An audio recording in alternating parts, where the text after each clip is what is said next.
My wife went on a work trip, then I saw her on an influencer's live stream. I commented, looks fun. Then I donated $200 saying tell Olivia Charles said hi. The streamer read it aloud and she froze on camera. 34 male or rather was a happily married man, or so I thought. My wife Olivia 32 and I've been married for 5 years. It was good, comfortable. We had our routines, a shared life that felt like a well-worn sweater. She's an executive assistant at a big tech firm, a demanding job she always said that required a lot of networking. I never questioned it. Last week she told me she had to go on a last-minute work trip, a leadership offsite at a resort a few states away. It's a huge opportunity, Charles, she'd said, packing a suitcase full of clothes that looked more beach club than boardroom. I have to go. I didn't argue. I made her coffee while she booked her flight, kissed her goodbye at the door and settled in for a quiet week with our golden retriever Jasper. Fast forward to last night. I'm scrolling through my phone, half watching some sports recap, when a notification pops up. An influencer Olivia had mentioned before, one of those guys with perfect teeth who documents his aspirational lifestyle, is live. His name is Leo and his whole brand is being obnoxiously rich and carefree. On a whim I click on it. The video is what you'd expect. A high-energy pan of a ridiculously lavish hotel suite, music thumping, people laughing. The camera swings past a balcony with a fire pit overlooking the ocean. And standing there silhouetted against the flames is Olivia. My Olivia. She wasn't in a blazer, she was in a silk slip dress I'd never seen before. She was laughing, head thrown back, while Leo the influencer wrapped an arm around her waist and kissed her shoulder. She leaned into it completely at ease. My first reaction wasn't rage. It was clarity. The kind of sharp, cold focus that makes the world go silent. All the little oddities of the past few months clicked into place. The late nights at the office, the sudden obsession with a new workout class, the way she'd started hiding her phone screen. It wasn't a sudden storm. It was a slow leak I'd been politely ignoring. They were all gathered around Leo's phone propped up on the bar. He was reading comments. My mind went quiet. I didn't feel hysterical. I felt like a scientist observing a fascinating, if disgusting, new species of bacteria. I tapped on the comment box. My fingers were steady. Looks fun. A few seconds passed, then I hit the support the streamer button.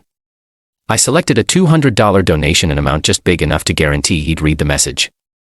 My message. Tell Olivia Charles said hi.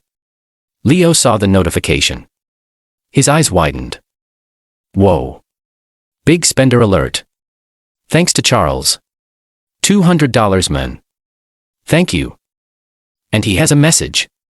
He cleared his throat dramatically. The camera was on him, but Olivia was visible in the background, smiling as she stirred her drink. Message says, Leo boomed. Tell Olivia Charles said hi. I watched. Her smile didn't just drop, it shattered. Her face went slack, the color draining from it. Her eyes darted around before landing squarely on the phone's camera. It felt like she was looking right at me. She froze. Leo, oblivious, chuckled. Oh. Looks like someone's in trouble. Olivia, you know a Charles? She didn't answer. Her friend stared. The live stream comments began to explode. My phone started ringing almost immediately. Her name on the screen. I let it go to voicemail, then a text. Charles, call me. It's not what it looks like. Oh, I think it is. I think it's exactly what it looks like. I turned off my phone. I already knew my first call in the morning would be to my lawyer. My second would be to a locksmith. As for money, I was fortunate. My inheritance, the bulk of my assets, has always been in a separate trust account my father set up. Untouchable. Our joint account was for bills and groceries. The financial untangling would be messy but not catastrophic for me. The fog of my marriage had lifted. Now the work began. Update 1. It's been a week. A very, very long week. No melodrama here. Just cause and effect complicated by the tedious reality of the civil justice system. Olivia came home 2 days after the live stream incident. The locks were as planned changed. The scratching of her key was satisfying, but I knew it was only a temporary barrier. Her furious call came seconds later. Charles, what the hell? I'm locked out. I know, I said calmly. We need to talk through a lawyer. I'm not comfortable with you being in the house right now. You can't do this. I live here. This is insane. Then, as expected, she did exactly what a smart cornered person would do. She called the police to report an illegal lockout. 40 minutes later, 2 officers were on my doorstep. Olivia was on the lawn performing the role of the distraught wronged wife. Leo was there a few feet behind her playing the part of the concerned supportive friend. It was quite the production. I invited the officers inside. I was calm. I had a bottle of water in my hand. She's my wife, I said simply. I discovered a significant infidelity 2 days ago. I've retained counsel and have already filed for a legal separation. I changed the locks for my own peace of mind. The older officer sighed.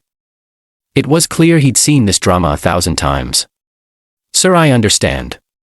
But this is her legal residence. Until a judge says otherwise, you can't prevent her from entering the property.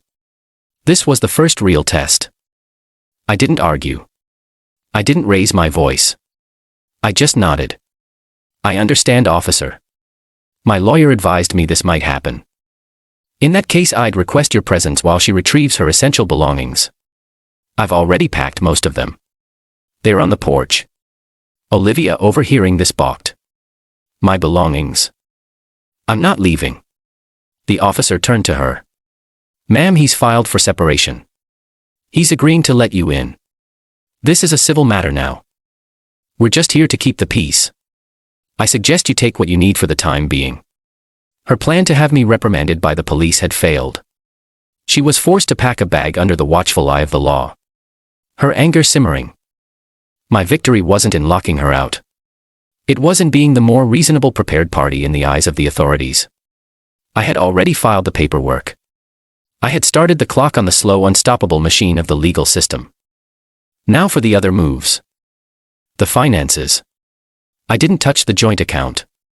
Instead, I rerouted my paycheck to my personal account and stopped all future transfers into it.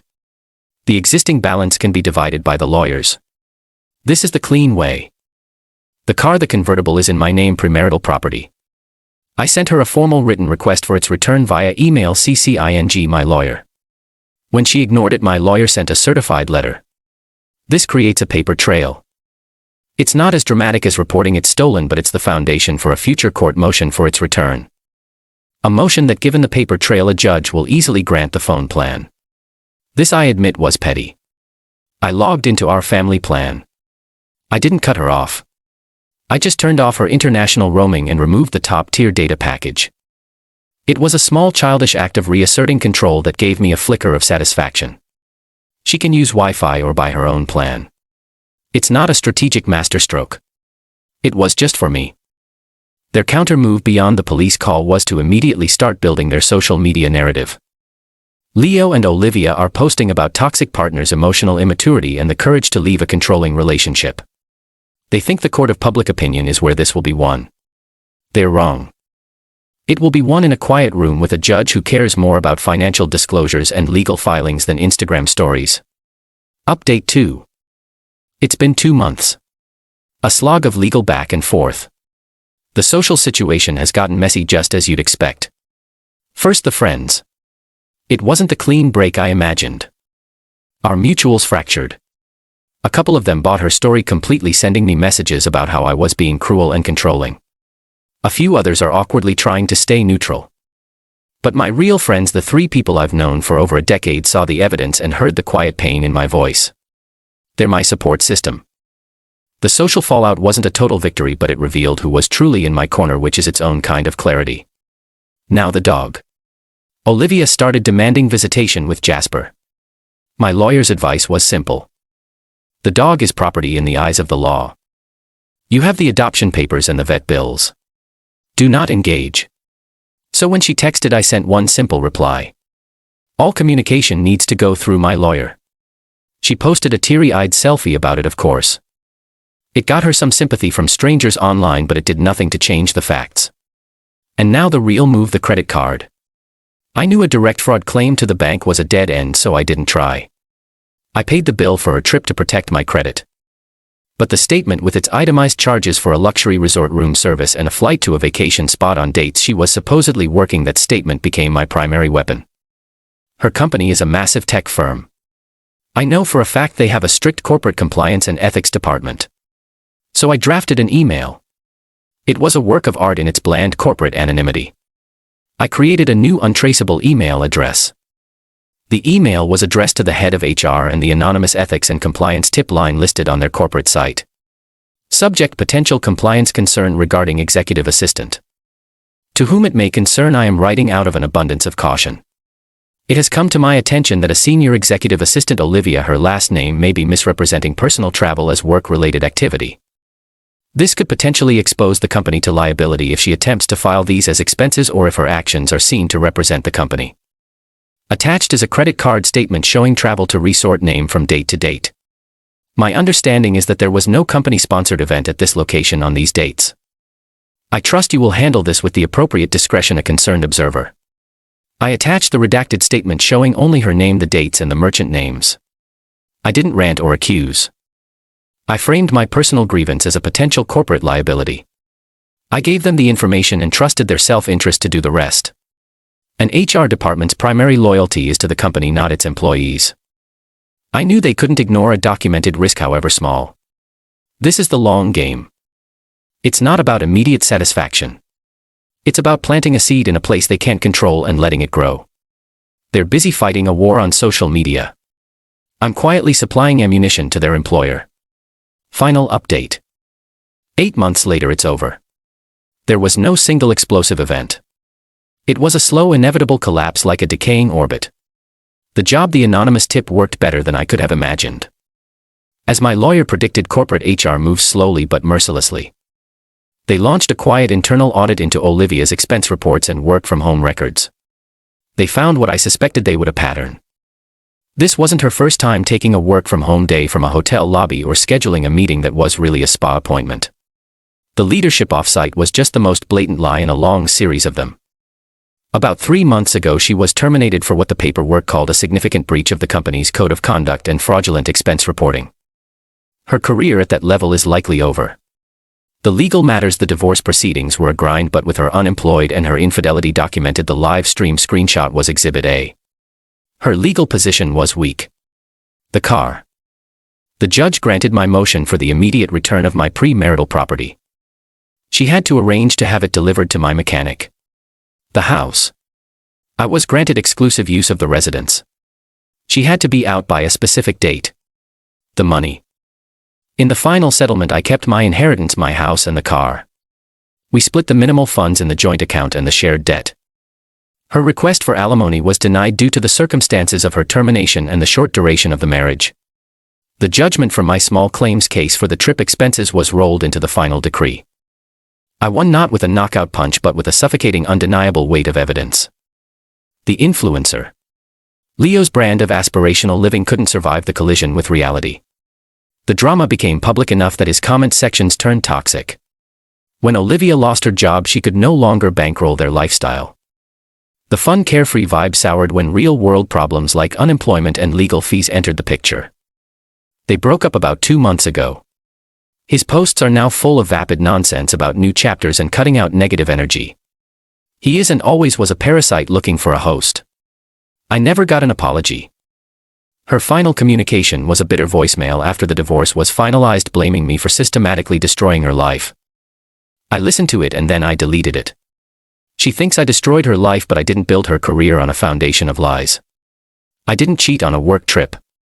I didn't posture on social media instead of taking responsibility. She built her own prison. I just methodically, piece by piece, handed her the bricks. Tonight the house is quiet. Jasper is asleep on the rug. The legal bills are paid. The quiet isn't lonely anymore. It's the sound of order restored. It's the sound of peace, and that I've learned is the only victory that matters.